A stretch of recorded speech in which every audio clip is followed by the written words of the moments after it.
গীতা পাঠের যে ৩ নম্বর শ্লোকে ৩ নম্বর অধ্যায়ের কর্মযোগের যে শ্লোকটি হবে আজকে, সেটার নাম্বার হলো ৩০।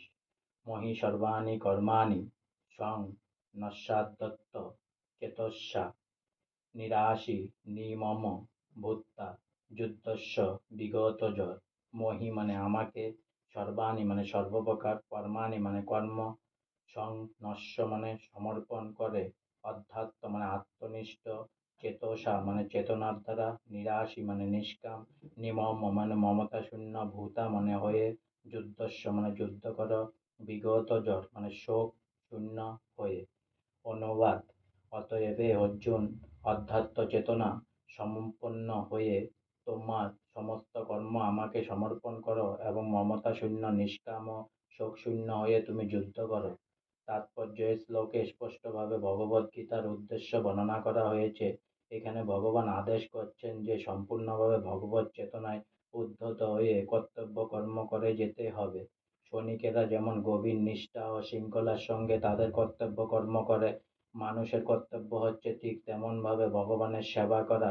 ভগবানের আদেশকে কখনো কখনো অত্যন্ত কঠোর বলে মনে হতে পারে, কিন্তু তার আদেশ পালন করাই হচ্ছে মানুষের ধর্ম। তাই শ্রীকৃষ্ণের উপর নির্ভরশীল হয়ে তা আমাদের পালন করতেই হবে, কেননা সেটিই হচ্ছে জীবের স্বরূপ। ভগবান শ্রীকৃষ্ণের সেবা না করে মানুষ যদি সুখী হতে চেষ্টা করে, তবে তার সে চেষ্টা কোনো দিনই সফল হবে না। ভগবানের ইচ্ছা অনুসারে কর্ম ভগবানের ইচ্ছা অনুসারে কর্ম করাই হচ্ছে জীবের কর্তব্য, এবং সেই জন্য তাকে যদি সব কিছু ত্যাগ করতেও হয় তবে তাই বিদেহ। ভালো মন্দ, লাভ ক্ষতি, সুবিধা অসুবিধার কথা বিবেচনা না করে ভগবানের আদেশ পালন করাই হচ্ছে আমাদের কর্তব্য। সেই জন্য শ্রীকৃষ্ণ যেন সামরিক নেতার মতোই অর্জুনকে যুদ্ধের নির্দেশ দিয়েছিলেন।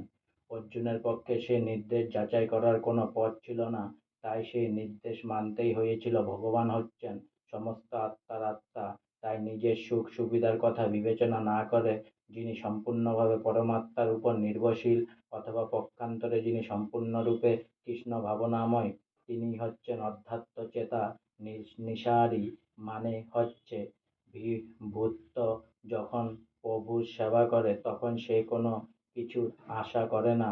খাজাঞ্চি লক্ষ লক্ষ টাকা গণনা করে, কিন্তু তার এক কর্পদকও সে নিজের বলে মনে করে না, কারণ সে জানে যে সেই টাকা তার মালিকের। ঠিক তেমনই এই জগতে সব কিছুর ভগবানের, তাই তার সেবাতে সব কিছু অর্পণ করাই হচ্ছে আমাদের কর্তব্য।